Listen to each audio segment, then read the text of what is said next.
Okay, Assalamualaikum. Hari ini saya nak terangkan tentang apa itu faedah. Okay, kalau kita tengok sini, faedah adalah wang yang diperoleh melalui pelaburan ataupun wang yang dicas apabila seseorang membuat satu pinjaman.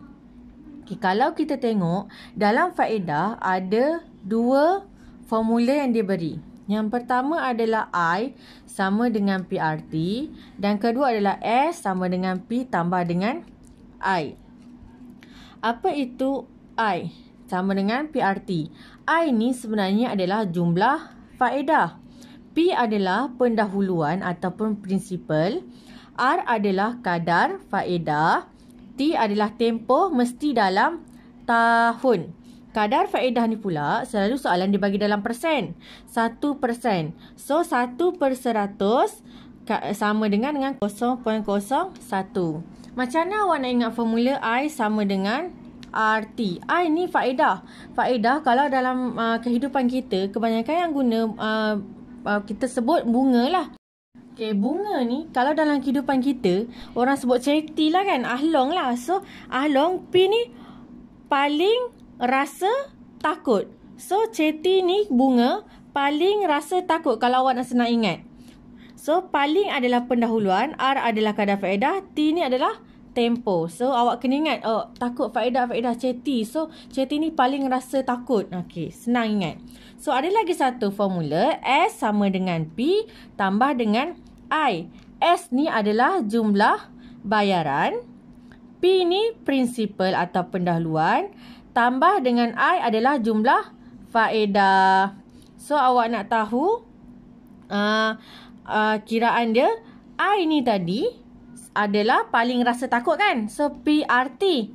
So awak salin balik S sama dengan P tambah dengan PRT. Awak faktorkan P ni. Faktorkan P, keluarkan P. So yang ini tinggal, bila awak keluarkan P sebenarnya adalah P kali dengan 1 kan? So dia tinggal 1. Awak keluarkan P dekat PRT ni, dia tinggal RT. So dia sama je sebenarnya 3 formula ni. S sama dengan P tambah dengan I. Dia sama je dengan S sama dengan P tambah dengan PRT.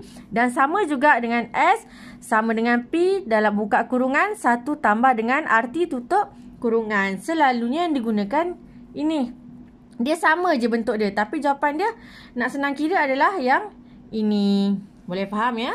Okey. Dalam faedah mudah ada 3 faedah. Yang pertama faedah rata, faedah tetap dan faedah terapung.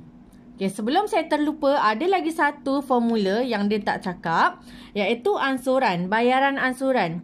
Bayaran ansuran ni macam mana awak nak kira jumlah pinjaman awak atau bayaran awak, S tu, bahagikan dengan tempoh yang awak ataupun yang soalan tu nyatakan tempoh, tapi mesti dalam bulan. Tetapi kalau dalam formula atas ni T dia dalam tahun, betul tak?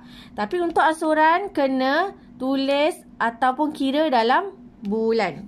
Okay, kita pergi faedah yang pertama, iaitu faedah rata. Apa itu faedah rata? Bayaran yang dikenakan secara lamsam. Lamsam ni maksudnya sekali je dia kenakan. Contoh dia, soalan dia, Abu membuat satu transaksi yang bernilai RM3,000 dibayar melalui kad kredit.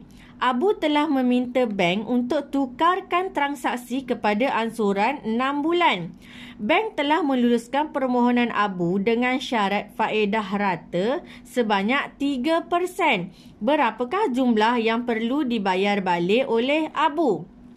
So awak keluarkan dulu poin-poin yang ada dalam soalan tadi, iaitu P awak adalah RM3,000.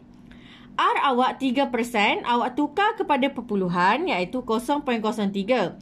T dia adalah 1. Kenapa T dia ada 1? Walaupun dia nak bayar ansuran selama 6 bulan, tetapi kadar faedah itu dikira sekali. So sekali adalah setahun, dikira dalam masa setahun. So awak buat formula S sama dengan P tambah dengan PRT. So P awak 3,000 tambah dengan jumlah faedah awak PRT 3000 kali 0.03 kali dengan T, awak akan dapat kira 90 maaf. 3000 kali 90 akan dapat 3090 ringgit. Inilah jumlah pinjaman awak, jumlah bayaran awak yang ini. Bayar faedah transaksi pada ansuran pertama. Maksudnya bulanan awak yang pertama awak bayar RM3090. Tetapi untuk ansuran kedua sampai ansuran keenam awak bayar hanya RM3000 je. Sebab untuk faedah rata, faedah ni awak bayar pada ansuran pertama sahaja. Kita pergi kepada faedah kedua, faedah tetap. Apa itu faedah tetap? Faedah tetap ialah baki pinjaman semasa pada kadar faedah yang sama. Yang selalunya adalah gadaian ataupun kad kredit. Faedah tetap ni ada dua ya, awak kena kira. Kalau untuk hari, ada dua. Satu kadar faedah ordinari iaitu anggaran. So, kita anggarkan setahun ada 360 hari. Yang kedua, kadar faedah tepat iaitu benar. 365 hari ataupun 366 hari bergantung pada tahun tu lah. Tahun lompat ke tidak. Okay, contoh yang diberi. Tapi contoh ni saya ambil dalam bentuk tahun So, awak tulis ni. Ahmeng merupakan seorang peniaga logam. Dia telah membuat satu pinjaman sebanyak RM5,000 dengan Bank A untuk pembelian stok. Tawaran yang ditawarkan oleh Bank A adalah faedah tetap tahunan sebanyak 4%. Hitungkan ansuran Ahmeng sekiranya dia meminjam selama 5 tahun. So, keluarkan maklumat yang dia ada. P dia RM5,000, R dia 4% ataupun 0.04, T dia 5 tahun. So, awak buatlah S sama dengan P tambah PRT. So, pendahuluan dia RM5,000 tambah dengan P RM5,000 kali dengan R 0.04 kali dengan T. Awak masukkan je maklumat berdasar dekat formula dia. So, awak dapat jumlah faedah dia adalah RM1,000. So, RM5,000 tambah dengan RM5,000 tambah dengan RM1,000 sama dengan RM6,000. Tetapi soalan ni dia nak hitungkan ansuran. So, ansuran awak guna formula yang ini. So, jumlah pinjaman bahagi dengan tempoh tetapi dalam bulan. So, dia bagi sini tahun. So, 5 setahun ada 12 bulan. So, 5 kali dengan 12 dapat 60. So, 6,000 bagi 60 sama dengan 100. So, 100 lah Ahmeng ni kena bayar setiap bulan dekat Bank A. Untuk contoh yang menggunakan hari ataupun bulan, awak boleh tengok dalam modul awak ya. Okay, seterusnya, faedah terapung. Yang ketiga, last sekali. Faedah terapung ialah baki pinjaman semasa pada kadar faedah bersandarkan pada indeks atau kadar asas BR. Selalunya guna kad kredit ataupun personal loan. Contoh yang diberi, Lam telah simpan RM2,000 dalam satu simpanan yang menawarkan kadar faedah terapung sebanyak 4% setahun. Jika Lam simpan 4 tahun tanpa kompaunkan faedah, hitungkan jumlah faedah yang Lam akan dapat sekiranya kadar pada tahun ketiga sahaja adalah 5%. Maksudnya macam ni. Lam nak pinjam simpan selama 4 tahun. Kadar faedah yang bank bagi adalah 4%. Tetapi pada tahun ketiga, kadar faedah tu telah berubah. Bila terapung, dia akan berubah tau. Ikut pada kadar semasa. So, pada tahun ketiga, kadar faedah tu berubah kepada 5%. Dan tahun keempat, dia turun balik kepada 4%. So, awak kena buat 2 lah faedah tu. First kali awak kena kira jumlah faedah pada tahun pertama, tahun kedua dan tahun keempat. Gabungkan sebabnya dia faedah yang sama iaitu 4%. Jumlah faedah yang kedua adalah tahun ketiga iaitu dia berubah pada faedah 5%. So, awak guna formula I sama dengan PRT paling rasa takut.